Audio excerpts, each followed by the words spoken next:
right. We are indeed. We are at Kuf Mem Vav, Amud Beis. We're at a Mishnah. So no review necessary. Ready to move on. Here we go. Mishnah tells us, Shchiv Meira, this is a person who is on he's lying in his bed, he expects to be dying. So, Shchiv Meira Shekosov Kon Nechosav Lachirim. So he writes all of his possessions over to others. Lav Dafka, it doesn't necessarily have to be that he wrote it, as we said, that he can even speak it out and say it, and his command would be taken seriously.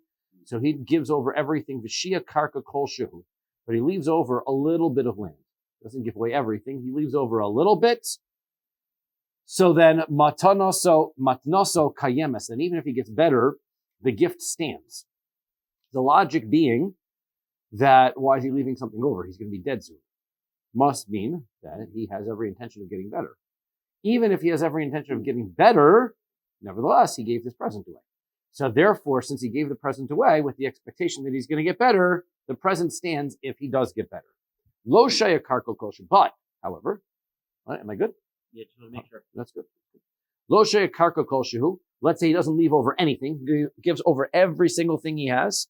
So then, ein matanoso kayemas. Then if he gets better, then the present does not stand. Logic being that nobody would give away everything he owns unless he does not expect to make a recovery. In which case he does not expect to make a recovery. It's like having a condition on his gift. I am giving all of my possessions over to these people on condition that I'm going to die. If Mr. Shem, I should get better, then the gift is revoked and is not valid. Okay. Says the Gemara, Man Tana Dozmin and Basra Umdina. Who is the opinion who says that we follow what's called Umdina? Umdina is this concept of trying to evaluate what is on a person's mind, despite the fact that he doesn't actually say it. Right? So a person in this circumstance is giving over everything but a little bit, so that we determine that he must mean that he's serious about it. But if he doesn't give over, he gives over everything, not even a little bit, then we're presuming that he means that he is not going to give it over if he dies. So who's this opinion who would make such evaluations and try to figure out what the guy, he didn't say any of this. We're going to figure out what he means based on the perceived intent. Some Rav Nachman, Reb Shimon, Rav Nachman is an Amora. Rav Nachman is an Amora he had actually a very interesting backstory, in that he's the son-in-law of the Reish Galusa. The Reish Galusa was the head of the Exilarch, the head of the Babylonian community, but not always the biggest Talmid Chacham. Sometimes they were, but oftentimes not. Rav Nachman was brought into the family as sort of like married into the family. But Rav Nachman was a big Talmid Chacham, but he also was very prominent in ruling in matters of finance, because as part of the Exilarch's household, he had extra sway. So therefore, we see him very often, as Amar Rav Nachman is giving a psak halacha.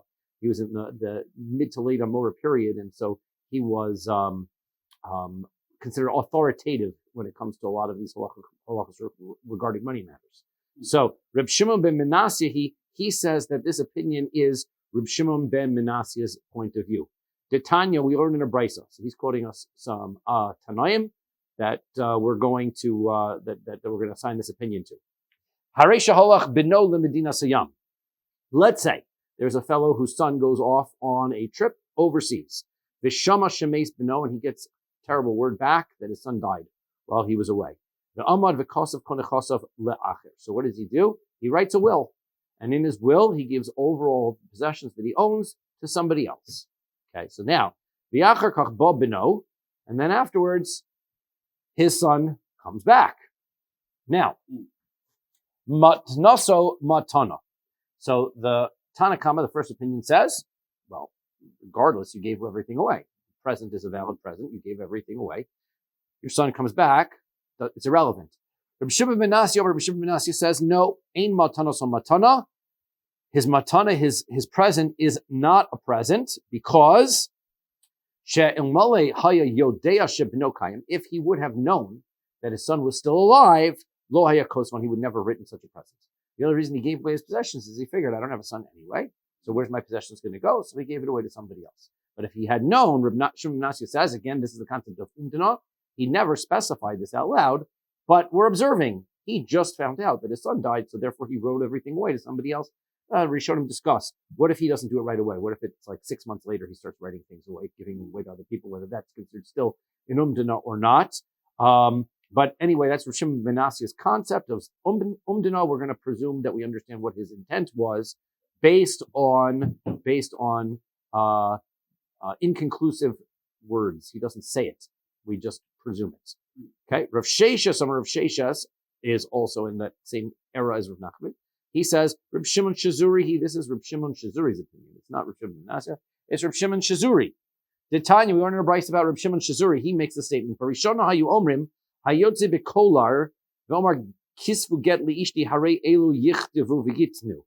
At first, we had said that let's say somebody is going out with a kolar. Kolar is from the word we have nowadays, collar, right? It was a chain that people would, who were sentenced to death, would be wearing this chain, right? Almost like a leash, whatever.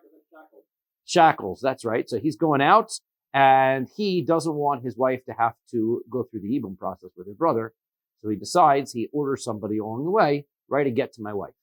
Now, the halacha generally is that when a person says to somebody else, write a get to my wife, you write it, but you don't give it to her. He has to say give it, he has to say write it, and then he has to say give it. That's 2 steps in the process. Just because he says write it doesn't mean that he intends to give it. It just means that he wants to be prepared in case he needs it. However, in this circumstance, again, this is an umdana. He's on his way out to be killed. And so he tells somebody, write a get.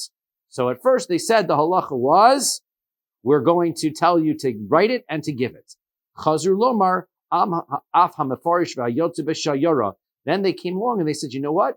Not only would we have this halacha if somebody was literally going out to get a death sentence, but even if somebody is going out on a caravan, on a dangerous trip, right? Apparently it was dangerous enough that people would not come back often enough. If he said, write a get for my wife, so they would write it and they would give it. Reb Shimon Shazuri says, af hamasukon, even if somebody is in a dangerous circumstance, right? If he is going out to do, is going to be in a dangerous situation, so then he can say, as long as he says, and we're talking about dangerous circumstance, somebody's sick, right? And he says, write a get, we write it and we give it. Okay? So now, again, that's an umdana. He never told us to do that. We're just presuming, based on the fact that he's sick, that this is what he means to do. So again, it's another circumstance of umdana. Now, we presume, again, that the people who are all the Amoraim were very familiar with all the brises, and they were familiar with all the Mishnayos. So why is it? So the question is, Rav Nachman, my time alone, mokim lak Rabbi Shimon Shazuri. Why does Rav Nachman said this is Rav Shimon ben Asia's opinion, rather than it's Rav Shimon Shazuri's opinion? Rav Shimon Shazuri also seems to imply this law of umdana. So Shani Hasam, that's different over there to Omar Kisvu, because when it comes to Rav Shimon Shazuri's case, he actually said, write the get. There's sort of an implied intent there. How much are we really guessing what this person wanted? He didn't say give it, but he did say write it. So therefore, there's not as much guessing involved, right? When Rav Shimon ben Menasya says his version of umdana, he actually is literally saying we're making a huge presumption based on something he didn't say at all, that his gift was dependent on the fact that his son died, right? He never said that, he never intended any of that. Here, there's already a little bit of an intent, there's already a little bit of clarity, he said write it. So therefore, the fact that we take it to the next level isn't as much of an extreme of an example of umdana. Therefore, Rav Nachman says, Rav Shimon ben Menasya is the opinion of umdana that our Mishnah follows. For Rav Sheshes, my time alone, mokim lak Rabbi Shimon ben Menasya. So why does Rav Sheshes hold it from Shimon Shazuri, doesn't hold it from Shimon ben Menasya? Because he says, umdana de nemuchach shani. He says that when you have in umdana, when you have a circumstance where you're evaluating what the circumstance is, this one is more clear that the intent is all of a sudden his son dies, he gets announced his son dies, and then he immediately says he's writing a present to somebody. That's too much also. So therefore he says Reb Shimon Shazuri is the better one that to be able to be the source opinion for our Mishnah. So okay, so they disagree on the source of the opinion. Nevertheless, the opinion is that we hold of this concept of umdana. Okay. Mantana leha de Tanrabanan. Who is the opinion who holds of the following that we learned in our brayso? Haresha hayachula umutu b'mita. Let's say there was a fellow who was sick and he's in bed. V'amru lo, and they said to him, Nichasecha lami, who do you want to give your property to? Right? They asked him. V'amar lehen, so he says to them, Doma sheyesh li bein. He said, I thought I had a son.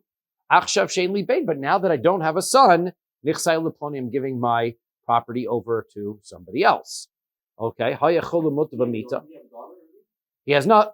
He says he thought he had a son. That's all he thought he had. But now that he doesn't have a son, he didn't think he had a daughter, right? Now that I don't have a son, okay, so it'll go to somebody else. He was sick, lying in bed. Vamru, and they said to him the same thing, how are you going to give your stuff to? Amar len, he said to them, I thought my wife is pregnant. Wasn't she pregnant? Now that she's not pregnant, I'm giving my stuff away to somebody else. Now, the Noda, turns out, that he does have a son. Or his wife was pregnant. He was right. Okay? Ain matana, so matana, the gift that he gave to the other person is not a valid gift. Why? Because that's what he said. He said, I thought somebody was pregnant, I thought I had a kid, and therefore, since I don't, therefore I'm giving a present. So this is an example of umdina. Lema Reb Shimon ben Menassehi below Rabbana. So it sounds like this is Reb Shimon ben Menasse's opinion. This is the circumstance of umdina. We're evaluating that he never actually said, if I have a son, don't give it to so-and-so.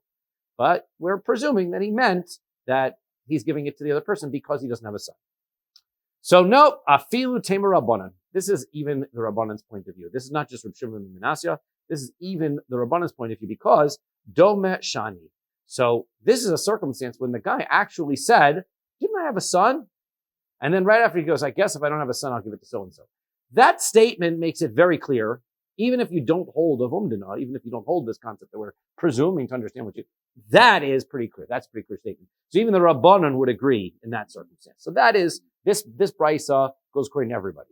Okay. Udikari le my kari, right? So, okay, that's a pretty obvious point. What was the Havamim to say? What did you think first? Why did you think that wasn't according to the Rabbanan? Because the answer is mahu de tema. What would you have thought? Sa'arehu de kamidkar kamashmon. I would have thought that why is he just bringing up the fact that he doesn't have a son? Is that he's just mentioning things that were bothering him on his mind as he's dying. He's thinking to himself, I wish I had thought I had a son. I feel really bad about it. Not that he related the two things together, but Kamash will know that he was bringing it up specifically to connect the two, right? Since I don't have a son, I'll give it to so-and-so. And he does have a son, so therefore he doesn't give it to the other person. Okay? Good? Concept is pretty clear. Reb Zera says, Amar Rav, minayin lematnos shchiv meira shehi min haTorah. What's the source of this shchiv meira business, right? This concept of being somebody who's on their deathbed, being able to transfer property really without a proper kinyan, right? That's what we're establishing. He has some special rights to be able to transfer property. So Reb Zera says, where do we know it is in the Torah? Shenemar, as the pasuk says, this is the pasuk that is the source pasuk for inheritance. If a person doesn't have a son, then his inheritance is going to transfer over to his daughter. So, since Rashbam explains the word vavartem could be extra here. So therefore, with the extra word, we're adding on. Not only do we intend, with the simple explanation of what this pasuk is telling us, that if he has no son, then his inheritance transfers over to his daughter. But there's another circumstance in which something can transfer beyond the intended inheritors to the next possible inheritor. Vavarta means it passes over, right? It will pass over to the next person. The ezozu. So what's the circumstance where it goes to the next person? Zumat nashchiv meira. This is the present of a shchiv meira. So the Torah is giving us a hint that just as if he has no sons, it goes over to the daughter, there is another circumstance where we can transfer property over to somebody else. That is the case of shchiv meira. That is Rabbi Zera says. Rav Nachman Amar Rabba Baravuha. Rav Nachman says in the name of Rabba Baravuha Mehacha. He says no. The source in the Torah is as follows: you're going to give his inheritance to his brother, right? If he has no sons, he has no daughters, then the Torah tells us his inheritance goes over to his brother. Again, this v'nasatem is an extra phrase, right? Because the pasuk could just say, and then nachalaso goes over to the next person. Why does it say v'nasatem? You're going to give it. There's another type of giving, which is besides the one specifically stated in the Torah. The Ezozu, what is that one? Zumat nashchiv meira, that is the concept of shchiv meira. Ask the Rishonim, many of the Rishonim tell you that this is really not a Torah law, right? That this shchiv meira case we discussed, and we'll see when we get to the end of the Gemara, the concept of whether it's a Torah law or not. Those opinions who are being quoted here, who are learning it from a pasuk, are potentially doing what's called asmachta. Asmachta is when you have a word in the Torah that hints at a halacha, but really the source halacha was rabbinic. And then the rabbis went into the psukim and found something that reminded them of the halacha they were trying to establish. So it could be, according to these opinions, that they really hold it as d'oraisa, that these are opinions that hold it really as a Torah rule, but we don't paskin like them, or that these opinions also held that it was rabbinic, but they were finding psukim in order to remind us that the halacha exists. For Rav Nachman, my tamalo Omar Mevav Artem. So now we have two different opinions. We have Rav Nachman's view, and we had, who was the first one? Reb Zera. Reb Zera and Rav Nachman. Why is it that Reb Zera holds the Havartem and Reb Nachman holds the Nasatem? What is the advantage of each of the two psukim? Sorry? That is it's sort of a seeming contradiction. In other words, you can't have two sources for the same law, right? So the question is, why don't they hold of each other's sources? So the answer is, Rabbi Nachman doesn't want to use the word Vavartem because he doesn't hold the word Vavartem as extra. He says the word Vavartem teaches us a different law. It teaches us the law that Rabbi says. Titania, we learned in a brisa. Rabbi says, whenever you're talking inheritance, the Torah uses the word nesina. You give it to this person, you give it to this person. Then one time it uses the word havara to transfer over, right? To pass it over, to transfer it over. Why? Why does it use that strange word of havara?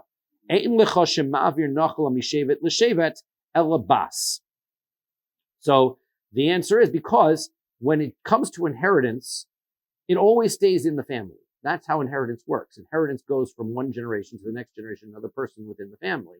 However, when it comes to a daughter, that's not the case.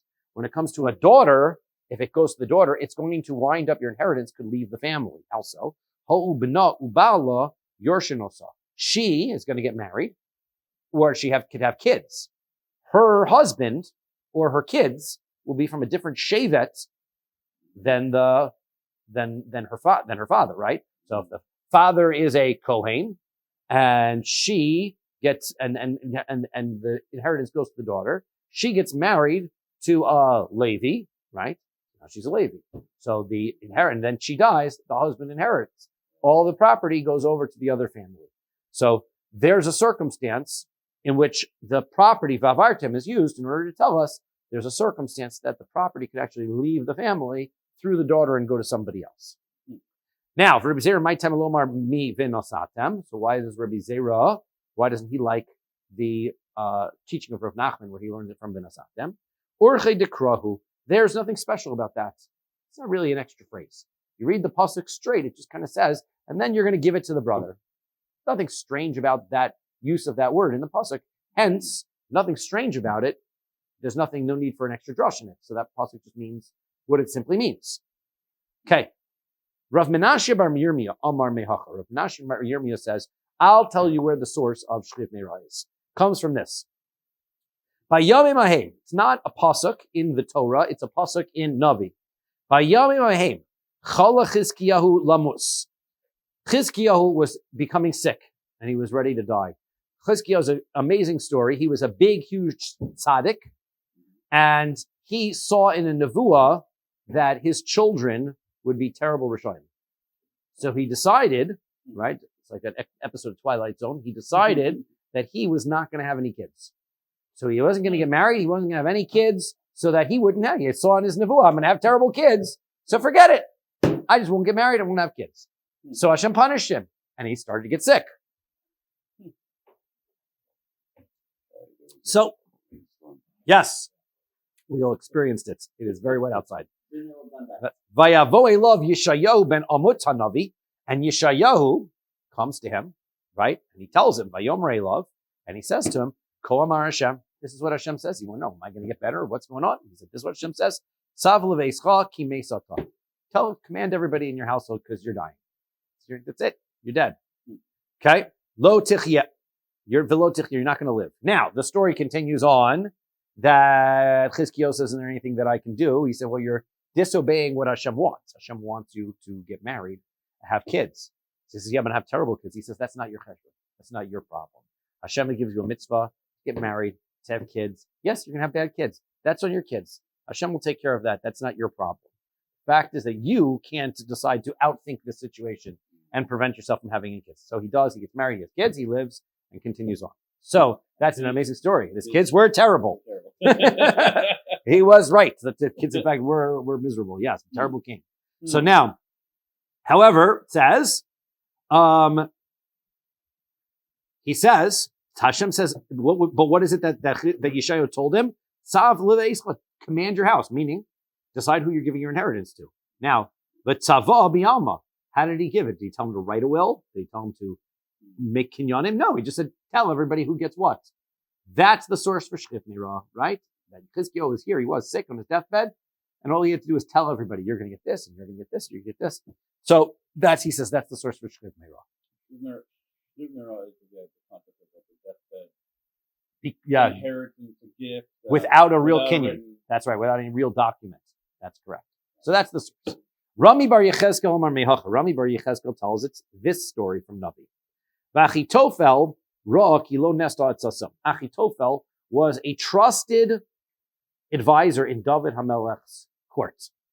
Okay, but Avshalom was having a rebellion, and Achitofel switched sides, and he took Avshalom's side.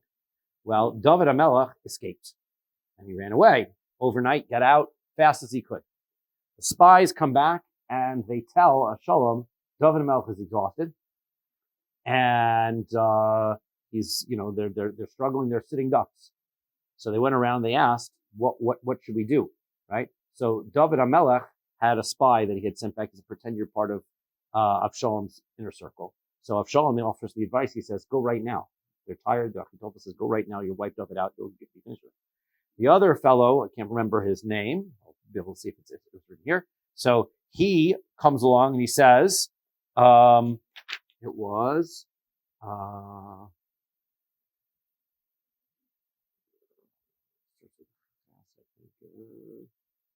why I forgot it. Anyway, the other fellow who was David HaMelech's spy said, no, you know what you need to do? David's very crafty. You need to be able to take a few days, get your army together, right? Gather up a huge army and go attack David HaMelech with your huge army. That's what you need to do, right? And Avshalom followed that plan of action, and Achitofel knew he was finished. David HaMelech was going to win. He's going to come back, and then he's going to be found guilty of Mori B'Malchus, and they'll kill him. So he leaves the king. He leaves the palace there. Achitofel saw that they didn't follow his advice. So Hushai, that's his name. Hushai Arki is the person whose advice they followed. So they didn't follow his advice. So he saddled up his donkey, and he went home. Eli rode back to his city, and he commanded everybody in his household. He told them, you get this, divided the property, and he committed suicide. He hung himself. Okay? So that was the end of Achitofel. That's the story of Achitofel. Now, what do we see? He was Shchiv Meirah. He's on his deathbed, immediately about to die. All he had to do was command his household, say, you get this, you get this, you get this. And that's how he divided up his estate. Okay? So again, another proof. All you got to do is speak it out. Tana Rabbanan. Once we're on the story of Achitofel, as Banov, there were three things that Achitofel told his children. I guess this is on that theme of he went home and he commanded his household, according to other opinions, other than dividing up his property. What else did he tell them? He told them three things. And it's interesting because, I guess these things sort of show his regret. Al tiyu b'machlokas. Number one, don't be involved in fights, right? Not a good place to wind up being. You don't have to pick sides. You're in fights with everybody. Not a good thing. Number two, al timroda b'malchus based David. Don't make any revolts against David HaMelech's household, right? Not a good practice. Okay. Number two.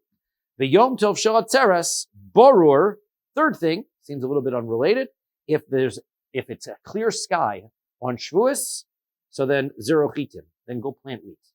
That's an indication that the weather is going to be good for planting wheat. Get a clear skies on Shavuos, go ahead and plant wheat. Okay. Not on Shavuos. Yeah, that's a good point. Right? If it's clear skies on Shavuos, after Shavuos, plant the wheat. Right. Next day. It's good to see what you're planning to do. Mar Zutra says, no, you have the story wrong. Bolul. He says it was a cloudy day, then you plant wheat. So now I was going to say I was ready to go back to Israel. I had the secret to becoming wealthy, but now he says exactly the opposite. It was a little cloudy. Itmar, there are those who say that Amri Nardoi, Mishmed Rabbi Yaakov, they used to say in the base of Nardoi, in the name of Rabbi Yaakov, Lo Bora Bora Mamish. It doesn't mean that if it's really cloudy, so that was the third, right? Now we had bright, clear, then plant. If it's cloudy, overcast, a little bit overcast, Lo Bora Bora Mamish, not really clear, right? Lo Bolo Bolo Mamish, and it's not really overcast, kind of in between. Ella Afilu Bolul V'ruach Tzfonis Minash Baso. Rather, even if you have some clouds in the sky, if the north wind is blowing, Zehu Baru, that's considered a clear day, right? The north wind is a good wind, so that indicates the weather is going to be warm and you're in good shape. Amar le Rabbi Abba l'Ravashi. Okay, so Rabbi Abba says to Ravashi, Onon ad Rav Yitzchak bar Avdimi masnin Allah. So we have the teaching of this from Yaakov bar Avdimi about which winds are good for the crops and which ones are not. Damar Rav Yitzchak bar Avdimi. Motzei Yom Tov Achron Shel Chag. When it comes to the day after Sukkot, right? Motzei Yom Tov Achron Shel Chag. Hakol Tzofin La'osher Hamarocha. Everyone would go take a look at the Mizbeach. You had this big column of smoke that was coming up from the big pillar of smoke coming up from the Mizbeach. And everybody would take a look. Now, the miracle in the first Beis HaMikdash was that the smoke would rise directly up to Shemayim, right? It wasn't scattering in the wind. Nevertheless, apparently from here, it seems it was straight, but it could shift a little left, it'll shift a little right. Okay, it didn't scatter. Huh? All depends on the wind. Now, that's what they were looking for. They were looking to see what direction the wind's blowing, because the wind's direction is going to tell us what the weather's going to be like for the next little while, which tells us what to plant, right? Are we for a good planting season or a bad planting season? Not to klape tzafon. If it's bending to the north, so then that indicates a southerly wind is coming. So aniyim smechim ubali batim atzavim. Then the poor people would be happy, and the balabatim would be sad. Why so? Because that indicates that it's going to be wet weather, and so therefore the poor people knew that there's going to be plenty of crops, but it wasn't going to be able to be stored. Wet weather is not good for storing your things. But everything's got to go. So if everything's plenty and everything's got to go, prices are extremely low. There's plenty of food, but the people who are doing the selling are not going to have a good selling season. Because that indicates there's going to be a lot of rain. Uperus markiven, and the fruits are going to rot. Not to klape dorum. Now, if it's being pushed, if the pillar is being pushed towards the south, so then aniyim atzavim, then the poor people would be sad. Ubali batim smechem, and the balabatim would be happy. Why? Then, because there's not going to be a lot of rain, and the produce is going to be able to dry up. Now, that means there's not going to be a tremendous amount of produce. That means but you're able to store, which means that there's going to be less supply, greater demand. The prices are going to be elevated, but I can store it for longer and sell over longer periods of time. Therefore, that's good for the people who have property, not good for the poor people, right? Poor people want low prices. The people who are the sellers, they want high prices. That's not a good time to go shopping, right? Not to klape mizrach. Okay, what if it's leading towards the east, which means I guess the wind is coming out of the west? Hakol smechen, everybody's happy. Okay, then everybody's happy because it is dry enough, I guess, that things can be stored, but there's plenty enough that the prices are low. Klape marav, but if it comes from the west, hakol atzavim, then everybody is sad. That's a bad situation because then nothing can be stored.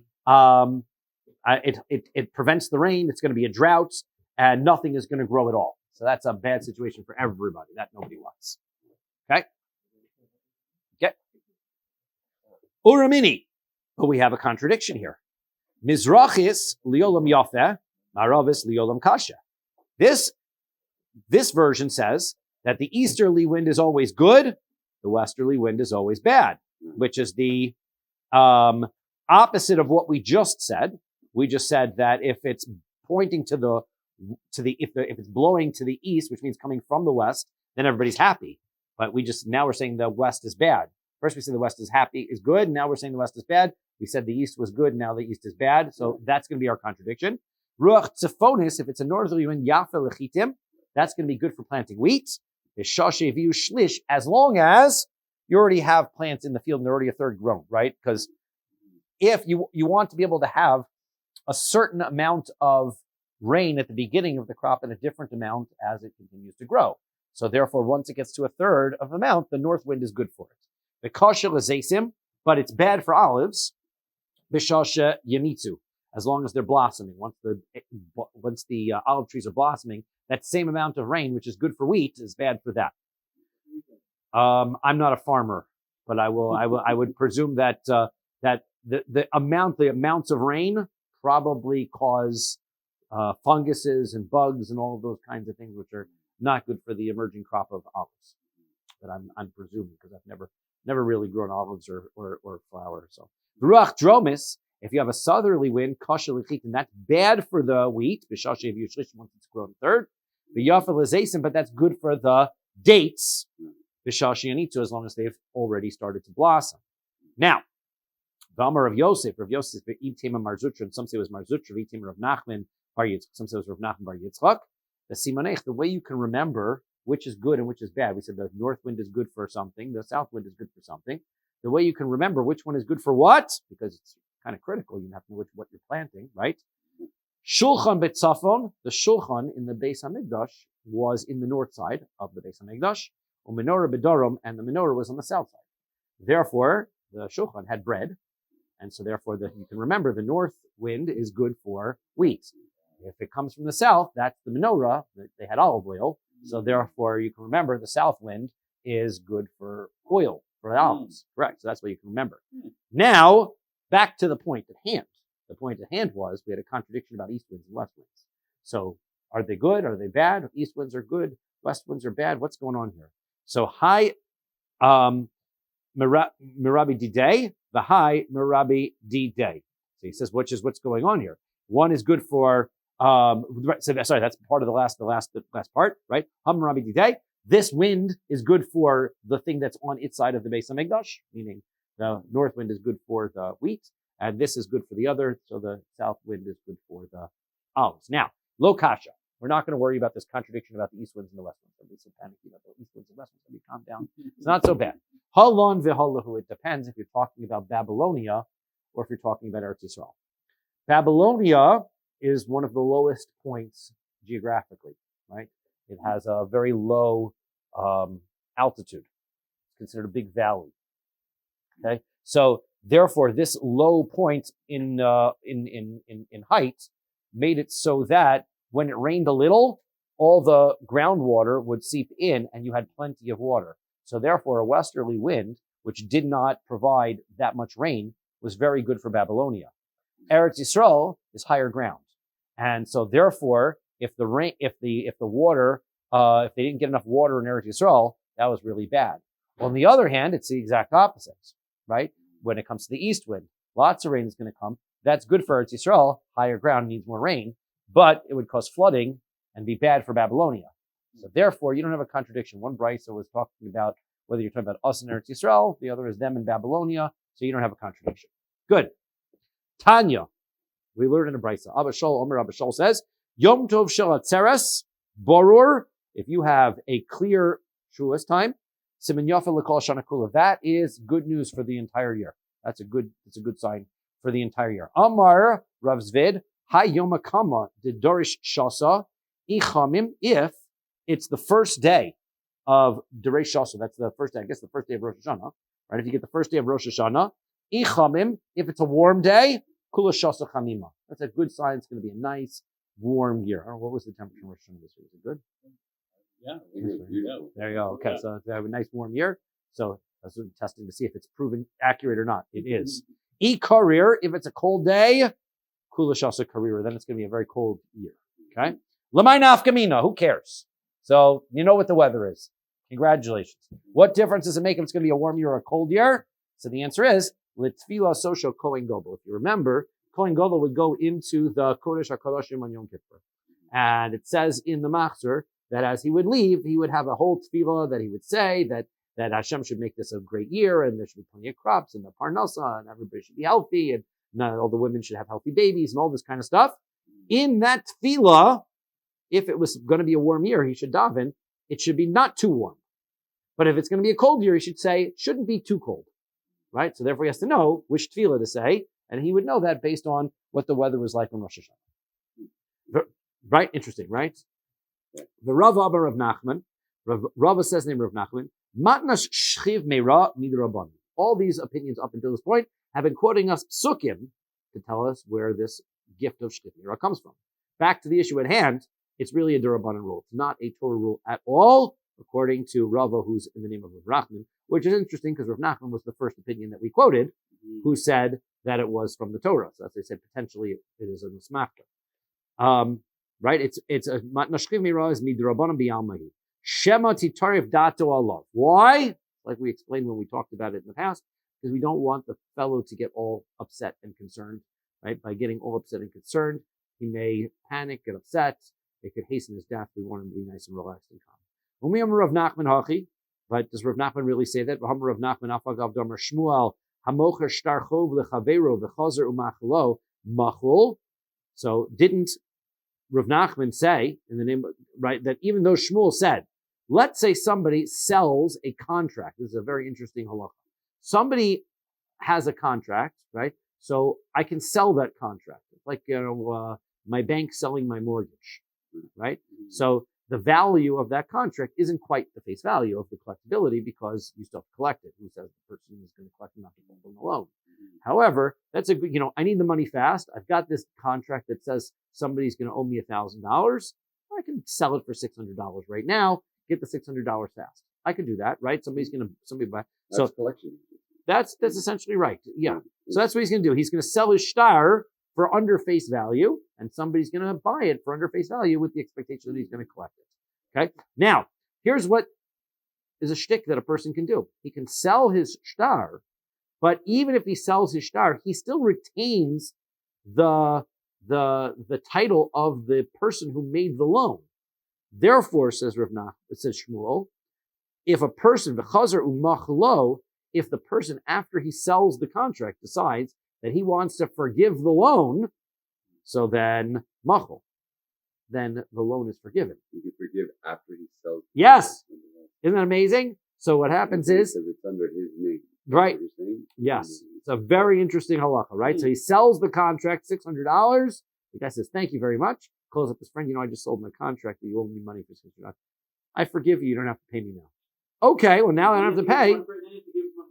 But he doesn't have to. That's the point. Once he forgives and cancels the loan is canceled. The other person has the right to collect, but now the loan doesn't exist. There's nothing to collect. He can do that. That's why it's very important if you're going to be selling these contracts, right? That you're buying it from if you're buying these contracts, you're buying it from somebody that you trust and know is going to do that because he retains the rights to do that. Now, only the person who is the owner, the original owner of the loan, theoretically could be that person to do that. That's what doesn't transfer. The right to collect transfers, but the right to be able to cancel the loan stays with the original loan holder.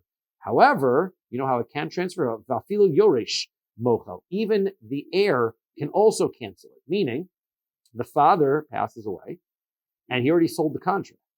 Now the son becomes the new person who's right. It's like he's not the owner because they sold that contract, but I don't know what to call him. But he's the originator of the loan now. The son takes the place of the father, and he can cancel the loan also. Okay? So now, even though we said that, Shmuel agrees.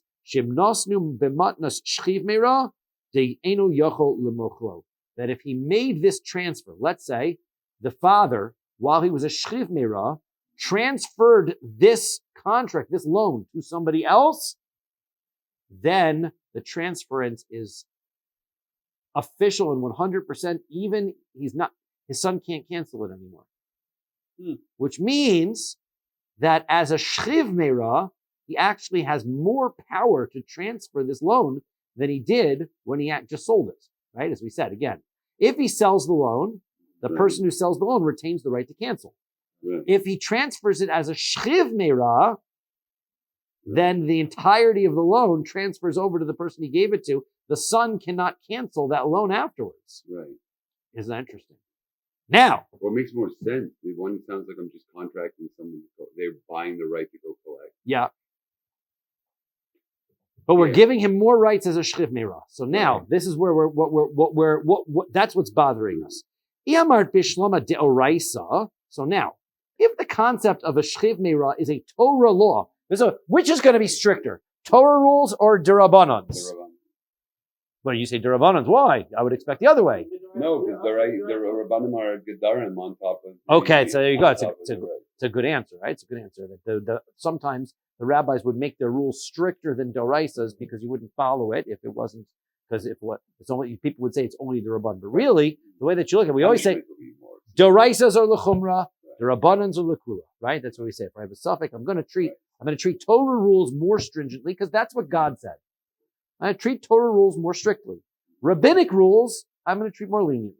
Okay? So now, if by Torah rule, right? So if I sell this contract, but I still retain the right to cancel it, and a shchiv meira is a stronger rule than normal transaction, right? Because he actually transfers the actual ability to cancel the loan as a shchiv meira. Wouldn't it make sense that that's a stronger transaction? It must be a deraisa transaction. It must be a Torah law transaction because that's a pretty significant additional power. So therefore, if you tell me that shchiv meira is a Torah rule, so then that's why when he transferred it over, the original owner is not allowed to cancel that loan because it's a very intense transfer.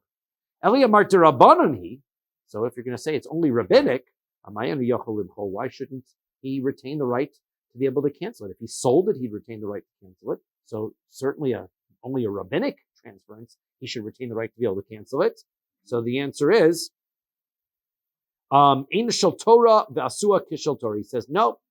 Sometimes, as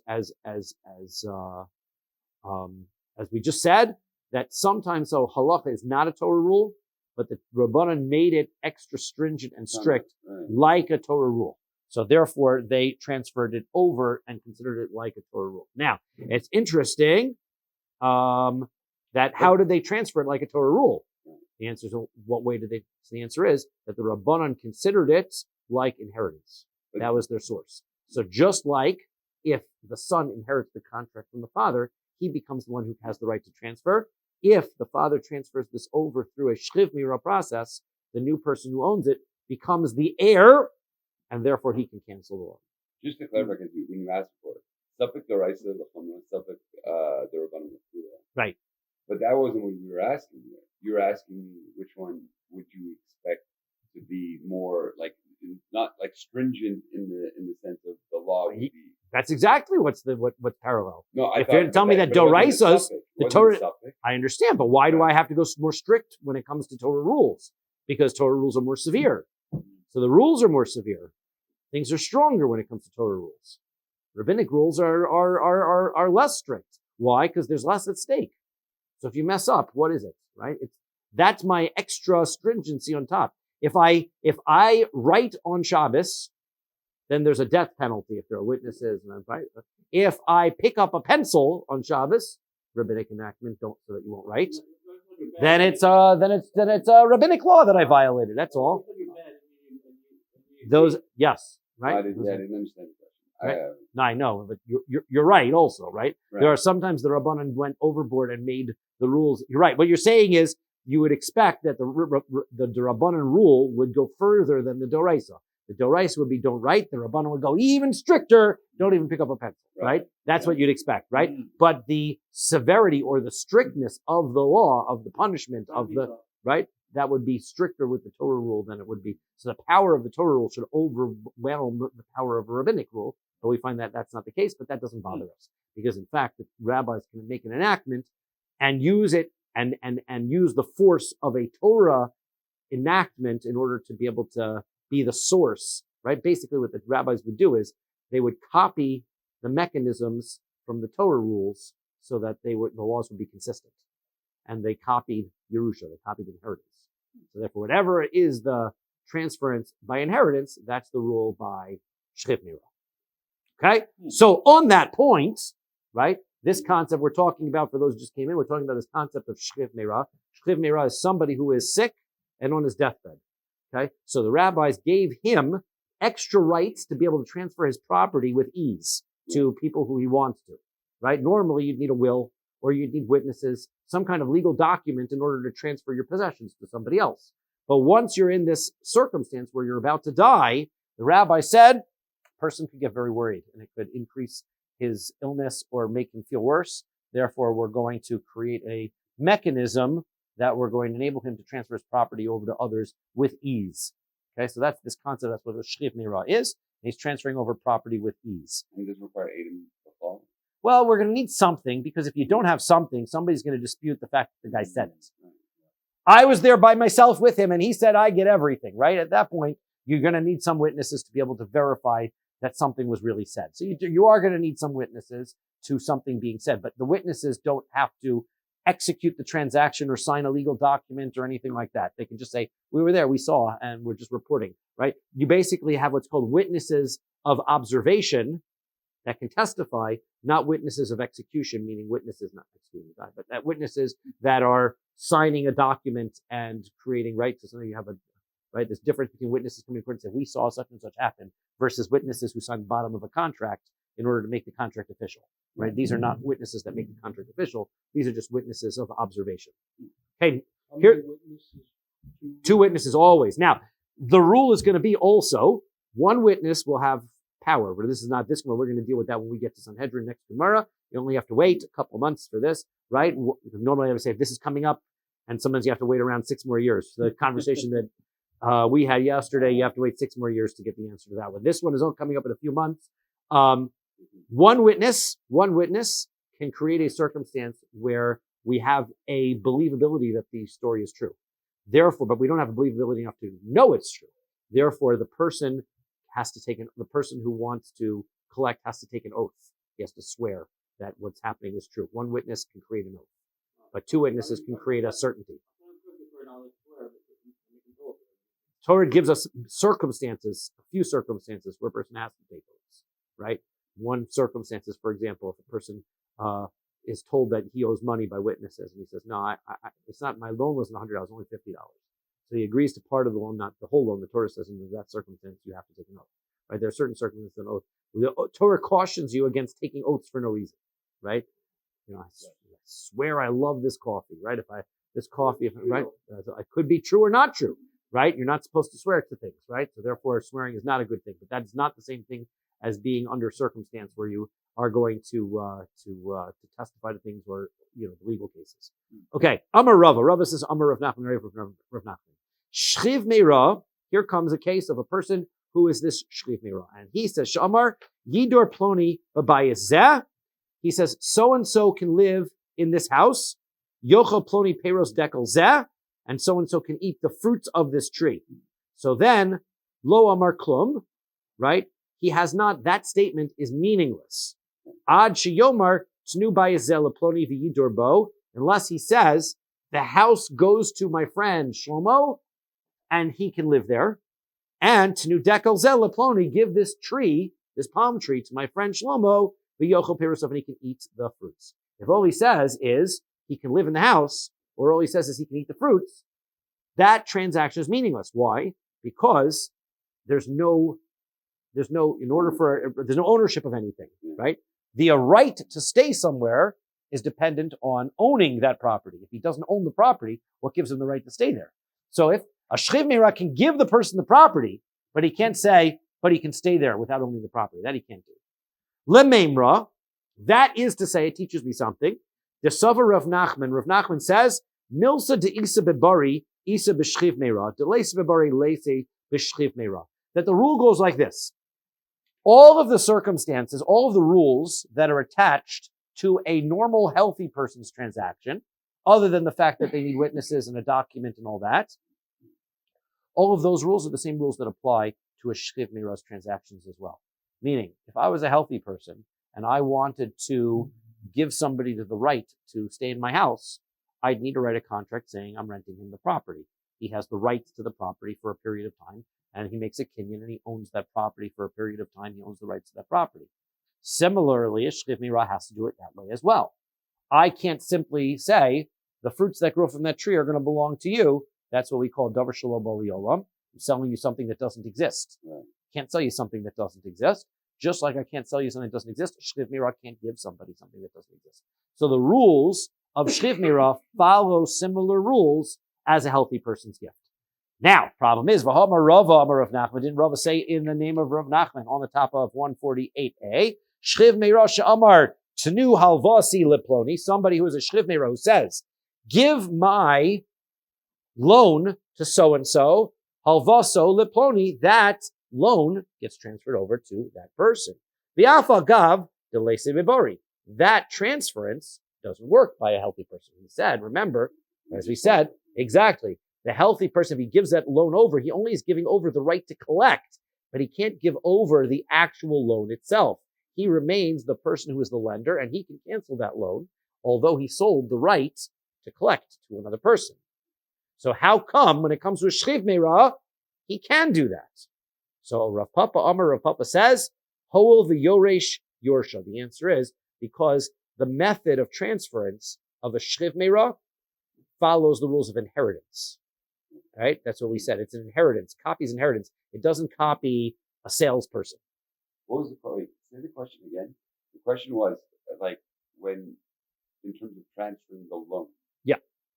So So therefore, if right, Ruvain wants to sell a loan contract to Shimon, saying, so and so owes me $1,000. I want to sell it to you for $600, and you can collect. Right? So he can sell the right to collect, but he cannot change the fact that Ruvain is the actual lender.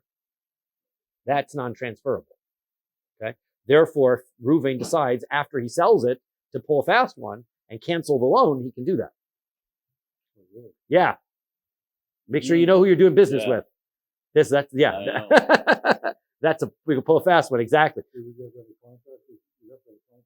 What you want to do is, you're thinking right, what you would want to do is tell the guy, if you cancel the loan, you owe me. Right now, that's, by the way, that is the truth, right? If the fellow does cancel, he does have to refund the money back to the person who bought, right? That's true, right? He does have to refund the money. Should have mentioned that. That's important to know, right? If he sold the contract for $600 and then canceled the loan, then Shimon, who got the contract, now can go back to Reuven and say, you got to give me back my money. Why can't he sell the loan? Money plus. You should get money plus, no? No, because the plus, he didn't necessarily have the rights to. Well, why can't he sell the loan itself? Why? That's a great question. I'm not sure that I entirely understand that. I've been explaining it the way I've been explaining it is, you cannot sell your status as the originator of the loan. Yes. Strange, and I'm not exactly sure why that mechanism. I can transfer it through inheritance, but I cannot transfer it through a sale. This is sort of like where mortgages are. Second mortgages, somebody screws over and they don't make the payments on the first mortgage, the guy holds the second mortgage and moves out. Maybe you can't sell something that's key. I'm trying to think. Like if I make an exchange with someone, I don't know. You could try to wrap your head around. I was not successful at understanding that detail. Why you can't sell that loan origination point, right? Yeah. There's some special connection between a lender and the person who borrows that cannot be sold. Now, finishing up this last little bit, Rav Acha Breder of Ika Amar. Rav Acha Breder of Ika says, no, I'll tell you why. Halva Isa Bibari, that this transference of loans, there is such a thing, there is such a concept of transferences without transactions. By loans, it does work, even by a healthy person. Rav Huna, like Rav Huna says, Amar Rav in the name of Rav. Amar Rav Huna said in the name of Rav, we learned it yesterday. If somebody says, Ruvain owes Shimon $100, and now Shimon says, instead of giving it to me, he says, give it to Levi. So the three of them are standing around. They never make a kinyan. They never make an official transfer. That transference is acceptable. That's kana. That is an acceptable transference, right? Now, there is, and this doesn't necessarily have to have witnesses. There's no document. There's no lifting up of anything. Now, it's not the same case, right? But what he is pointing out is that the rules of loans and transferences have their own structures, right? So therefore, you see that loans, just because it works in this circumstance, and the rabbis enacted it in such a way, what he's showing is that when it came to business transactions, the rabbis established different rules for different circumstances because the rabbis were interested in promoting commerce, right? The interest in creating financial laws, even though under this circumstance, this rule would not apply. Under this circumstance, the rule would apply. They seem to conflict, they contradict. There was a very simple reason. The rabbis knew that it was very common that in transference, a guy would be standing in the store and say, hey, Reuven, don't you owe me money? Yeah, but I can't pay you back today. Yeah, but I need something in the store. Come on in, let me come on in. And then Reuven, tell the store owner that you owe him the money instead of me so I can get my stuff that I need today. That was kind of a common practice. So therefore, since that was necessary for the transference and sale of goods, the rabbis enabled that transaction to take place. Is that more of a guarantee? Well, he wouldn't want to. The store owner wants to sell the stuff, right? Is that more of a guarantor position? Is that why? Why is there a guarantor? No, guarantor. Well, if I understood what you were saying, it's I want to go buy something. Yes. I can't afford to buy it, so therefore I transfer it on to somebody else. No, I can't afford it because somebody else owes me money. Right. Okay. Right? Right. Okay. So let that person give me my money. Reuven, give me my money right now. But Reuven says, I don't want to give you the money right now because I'm still conducting business myself. So what we're essentially doing is we're promoting, right? That's why when the government wanted me, they make it easier to borrow money, right? That's what the Rabbanan were doing. The easier you make borrowing and transactions, the smoother the economy flows.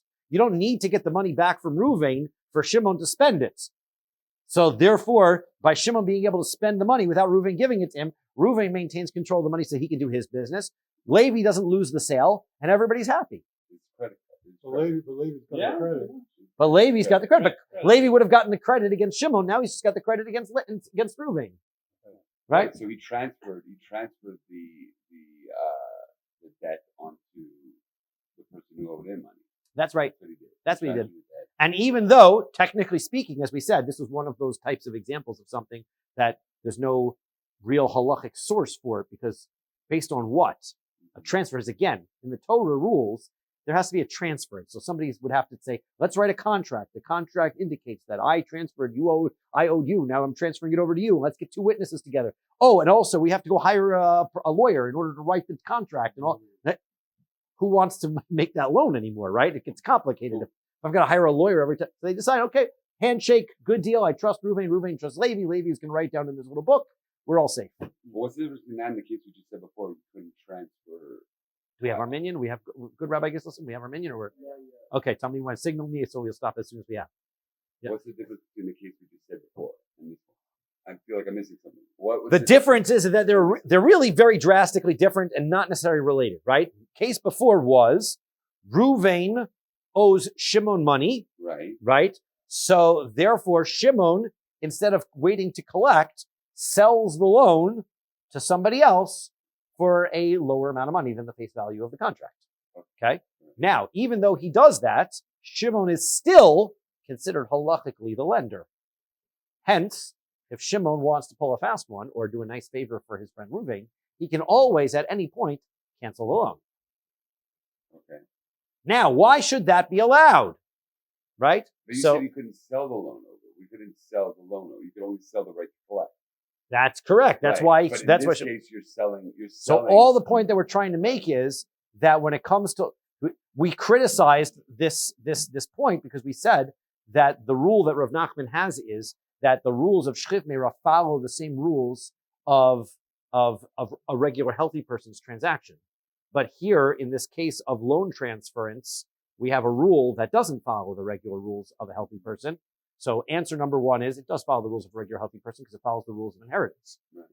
Version number two is it follows the rules of loans transference, which basically are a little bit wonky on their own, and the rabbis changed the rules a little bit when necessary in order to ease commerce. Okay? Kuf Mem Ches is where we're going to stop. We'll stop here.